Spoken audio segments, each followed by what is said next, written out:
নমস্কার বন্ধুরা, সবাইকে আবারও স্বাগত জানাই আমার আরেকটি নতুন ভিডিওতে। আজকে আমি বানাবো প্লাম কেক। সম্পূর্ণ হেলদি একটি প্লাম কেক বানাবো। আমি এখানে কোনো ময়দা বা চিনি ইউজ করিনি। তো কিভাবে বানাচ্ছি সেটাই আপনাদের সাথে শেয়ার করছি। আপনাদের যদি আমার রেসিপিটি ভালো লাগে লাইক, শেয়ার এবং কমেন্ট করবেন। আর যারা চ্যানেলে নতুন এসছেন অবশ্যই চ্যানেলটিকে সাবস্ক্রাইব করে পাশে থাকা বেল আইকনটি প্রেস করে দেবেন। যখনই আমি চ্যানেলে নতুন ভিডিও দেব আপনার কাছে তার নোটিফিকেশন চলে যাবে।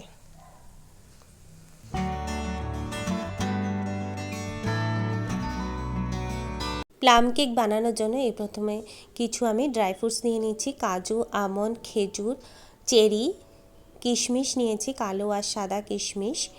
ড্রাই ফ্রুটস আপনারা আপনাদের পছন্দ মতো দেবেন, যা যা আপনাদের হাতের কাছে থাকবে তাই ইউজ করবেন। এখানে টুটি ফুটিও নিয়েছি কিছু।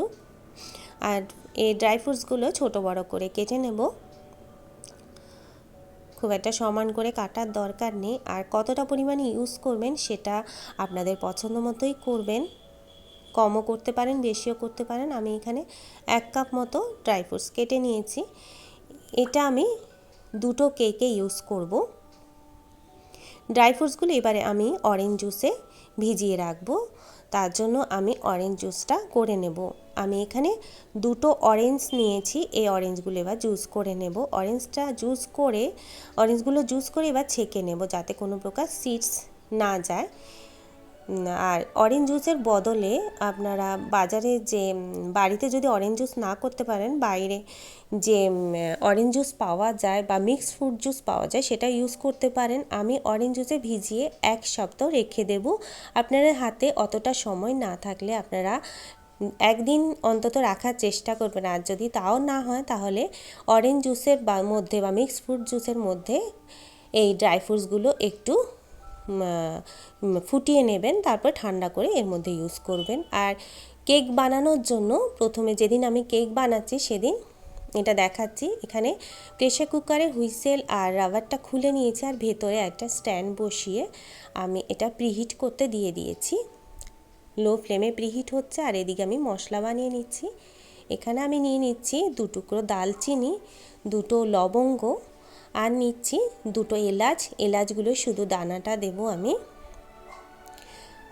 যেহেতু অল্প একটু গরম মশলা গুঁড়ো হতে টাইম লাগবে সেজন্য আমি সামান্য একটু চিনি দেব এর মধ্যে যাতে পাউডারটা ভালোভাবে হয়। যদি দালচিনি, এলাচ, লবঙ্গ না দিতে চান আপনারা একটু জায়ফলের গুঁড়োও দিতে পারেন, তবে সেটা সামান্য। আর তাছাড়া অনেকে আবার আদার রসও বা জিঞ্জার পাউডারও ইউজ করে থাকে, তবে সেটাও হাফ চামচ মতো ইউজ করবেন। এখানে 3/4 কাপ আমি মেল্টেড বাটার দিয়েছি। আর এখানে হাফ কাপ মতো নর্মাল টেম্পারেচারে রাখা দুধ দিয়ে দিয়েছি।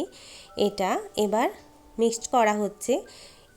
এ সময় কিন্তু আমার মেয়ে চলে এসেছে। যে যখন দেখলো যে আমি কেক বানাচ্ছি তখন ও এসে আমাকে হেল্প করছে। ও এটা ভালো করে মিশিয়ে নিচ্ছে।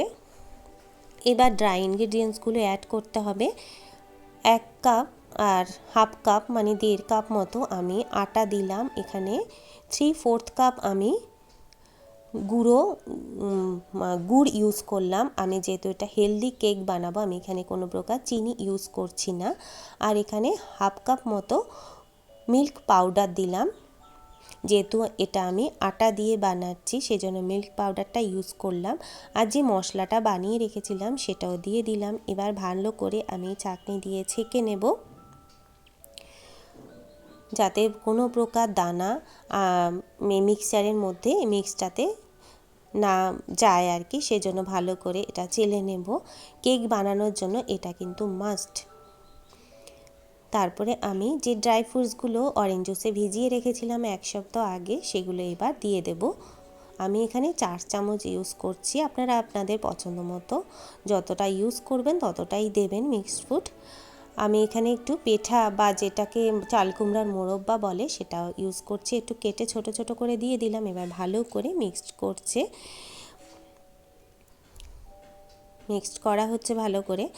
আর উপর থেকে আমি একটু অরেঞ্জ জেস্ট দিয়ে দেব যাতে অরেঞ্জের ফ্লেভারটা আসে কেকের মধ্যে, সেজন্য আমি একটু অরেঞ্জ জেস্ট দিয়ে দিলাম এর মধ্যে।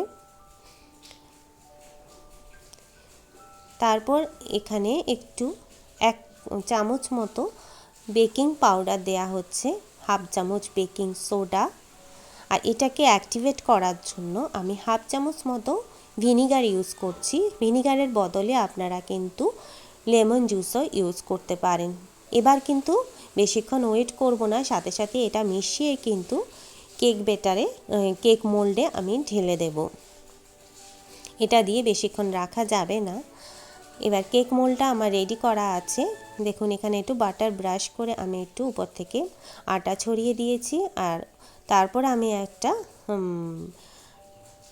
বাটার পেপারও কেটে দিয়ে দিয়েছি, তার উপরে একটু বাটার ব্রাশ করে দিয়েছি। এবার ব্যাটারটা দিয়ে ভালো করে ট্যাপ করে নেব যাতে চারদিকে সমানভাবে ব্যাটারটা যায়। এবার উপর থেকে কিছু ড্রাই ফ্রুটস আমি ছড়িয়ে দেব। যেহেতু এই ব্যাটারটা অন্য সব কেকের ব্যাটারের থেকে একটু ঘন হয়, সেজন্য উপর থেকে ড্রাই ফ্রুটস দিয়ে দেওয়া যায়।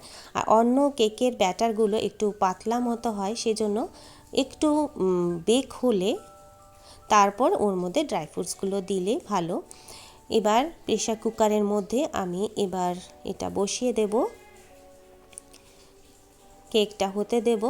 লো ফ্লেমে 40 মিনিট আমি কিন্তু এটা করে নেব, আর খুলবো না। 40 মিনিট পর আমি এটা খুলে দেখে নেব। দেখুন একটা নাইফ ঢুকিয়ে দেখে নিচ্ছি যে নাইফের গায়ে তো কোনো কেক লেগে নেই, তাহলে বুঝে নিতে হবে যে কেকটা আমার রেডি হয়ে গেছে। এবার আস্তে আমি এটা বার করে নেব। কেকটা বার করে গরম থাকা অবস্থায় কিন্তু একটু বাটার বা তেল ব্রাশ করে দেবেন, তাতে কিন্তু কেকটা সফট থাকে। যখনই বাইরে বার করবেন হাওয়া লেগে কিন্তু কেক শক্ত হয়ে যেতে পারে, সেজন্য এটা যদি এই ট্রিকটা যদি ইউজ করেন তাহলে কিন্তু কেকটা সফট থাকে। এবার কেকটা ঠান্ডা হলে আমি এটা ডিমোল্ড করে নেব। কেকটা কিন্তু খুব টেস্ট হয়েছিল। অনেকে প্লাম কেকে ক্যারামেল সিরাপ বানিয়ে বা ব্রাউন সুগারও ইউজ করে থাকেন। আমি যেহেতু এখানে হেলদি কেক বানাবো, সেজন্য এখানে গুঁড়ো গুড় আর আটা ইউজ করেছি। এটাতেও কিন্তু খুব সুস্বাদু হয়েছিল কেকটা, আর খুব সফটও হয়েছিল। আপনারাও একবার বানিয়ে বাড়িতে ট্রাই করে দেখতে পারেন, আশা করি আপনাদেরও ভালো লাগবে।